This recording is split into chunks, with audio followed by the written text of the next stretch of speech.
আরে বাবা গেট খোলো না। না বাবা, যতক্ষণ তুমি আইফোন কিনে দিবে ততক্ষণ আমি গেট খুলবো না। আরে বাবা, কালকে তোমাকে আইফোন কিনে দেবো, আজকে তো তোমার বার্থডে। না বাবা, তোমার এখনই আইফোন দিতে হবে, না হলে আমি গেট খুলবো না। আরে ভাই কি হয়েছে? আরে ভাই, আমার ছেলে অনেকদিন ধরে আইফোন চাইতেছে, এই কারণে জিদ করে গাড়ির মধ্যে ঢুকে পড়েছে।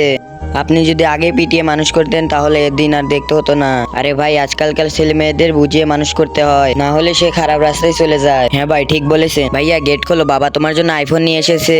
আগে আইফোন নিয়ে আসো, পরে গেট খুলতাছি। এই দেখো বাবা আইফোন। থ্যাংক ইউ বাবা। বেটা সবসময় মোবাইলের ভেতর। তার আগে দেখবো শয়তানকে হারিয়ে কে কে আল্লাহকে ভালোবাসো। যারা আল্লাহকে ভালোবাসো তারা ভিডিওতে লাইক এবং চ্যানেলটি সাবস্ক্রাইব করো। আর যারা শয়তানকে ভালোবাসো তাদের কিছুই করার দরকার নেই, পড়ে থাকবা না, অফিসে যাচ্ছে। ঠিক আছে ঠিক আছে বাবা।